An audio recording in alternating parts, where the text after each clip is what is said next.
The world right now is massive. We are looking at around 87 million children being introduced to our world as of making this video according to world meters. Yet, our deaths are less than half of that, leading to around 50 million net population growth this year alone. Do we assume there will be a place for these new children when they grow up? As the resources that our world expands linearly as we are the ones trying to create possible space for our kind, we as humans expand more exponentially. If we put in perspective, according to research on absolute population increase, the world had a steady increase in absolute population growth, meaning the overall growth of a population accounting deaths and birth rates at the time. This is measured yearly, and the world explodes in 1950 for three main reasons. 1. More birth rates. As more children get introduced, there should be an expected home or possible shelter and future work and stability to a community they will invest in. 2. More elderly people still alive. 3. Less birth deaths. Back in the 1800s we were so behind in medical care, we would diagnose women with hysteria and prescribe erythroxyline, coca and methamphetamine for common cold or a simple pain, or put it in our Coca-Cola. This in turn would lead to symptoms and negative traits, but now we refine the medical field and progressing it indefinitely.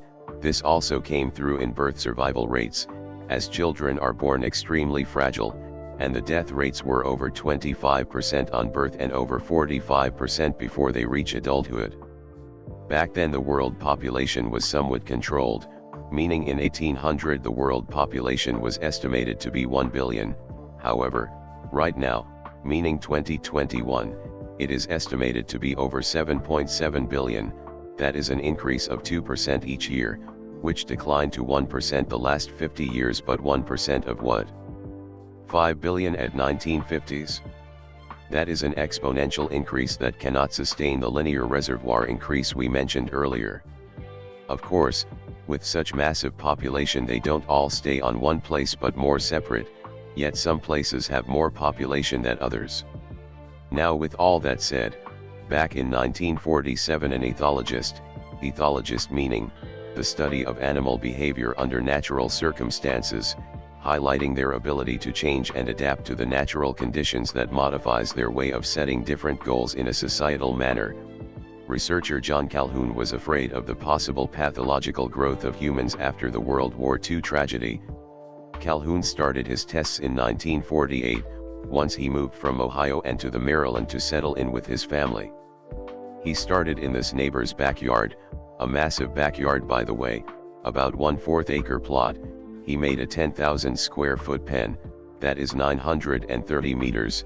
He estimated that the size alone would be enough to house up to 5,000 rat at a time, although things will get a bit tight as they increased in population. He named the pen Rat City as it had all the needed criteria for a human city, which are, ample or enough food for all, no predators so no natural food chain, and enough materials for housing for the younglings to survive. He introduced 5 pregnant females and he did his best to provide decent genetic diversity between the rats. Calhoun noticed the population increased exponentially, yet soon enough the population leveled to 200 rats. After analysis, Calhoun noticed that main reason for the population dropping was due to the high infant death. The mothers became more ignorant to the children and would rather be active in social activities than create a proper home for the infants.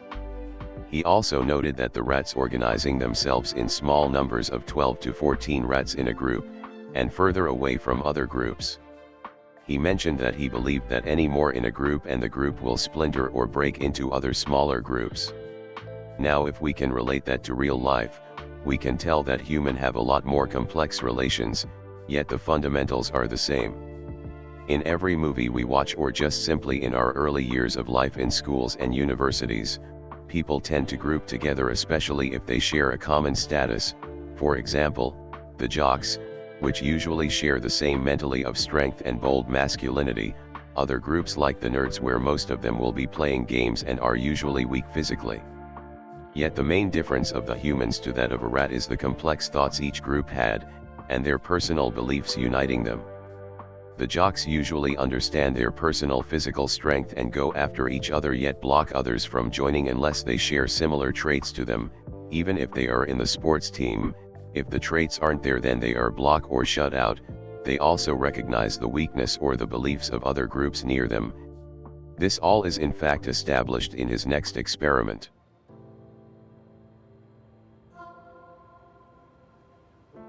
Now with the last experiment, Rat City, Calhoun had a general idea on what the problem was, but for him to gather proper data he needed a rougher and more realistic ecosystem. In 1954, Calhoun was hired in the National Institutes of Health, or NIMH for short.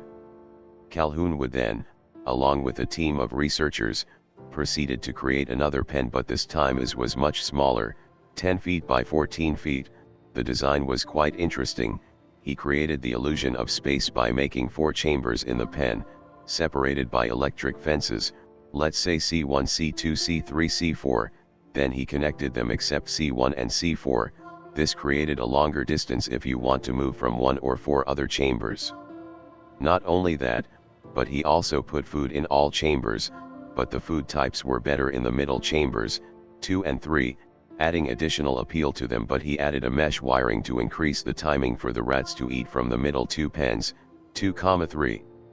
All chambers however had the same housing, and the housing materials were abundant in each chamber, same goes with water. This led to interesting results. The male populations would increase dramatically in the middle pens, 2 and 3, while the pens in 1 and 4 would have less density of males and were predominantly females in ratio to males. In C2 and C3 the food had mesh work on it, leading to longer times for the rats to eat, so they would stay together in group longer, and that lead to the rats adapting to eat together a lot more than eating alone. As the food was a bit better in the middle chambers, the young male rats from the terminal chambers would wake up early and try to eat from there, but by the time they done they would be blocked from returning by the big rats that usually hold the doors from the middle chambers to the terminal pens, ultimately leading to condensation of the rat population in middle chambers. This is what introduced the term behavioral sink. Behavioral sink is basically the idea of overcrowding in an area involuntarily, as the rats wanted to get back, but the bigger and more dominant rats wanted to protect their territory, stop them dead in their tracks. This led to overpopulation. A lot of male rats had to stay in C2 and C3, leading to a more male-dominated pen. One major difference between the C2 and C3 pen and the other terminal pens is fetal death rates. While the birth rates in the terminal pens were equal to the crowded pens, the fetal death rates were much more in the crowded pens. Why the high death rates? Well, the infants are depending mainly on their mothers for many things, food and housing material and simple affection till they reach weaning. But due to the overcrowding meant the females would be interrupted a lot, and that as a result, meant that the housing for the infants wasn't in good shape to contain infants, leading to less care for the infants and therefore led to more death. While this kind of stress would affect the females, the dominant males would undergo stress in a different scenario. The males would sometime attempt to attack his fellow kind, and that would even go to hurting the infants. This led to killing and sometimes cannibalizing his own, including the infants. That was one of the reasons for the increase in death rates as well. According to Calhoun's research, the less dominant males would then be classed according to their behavior, and that would be 3 types.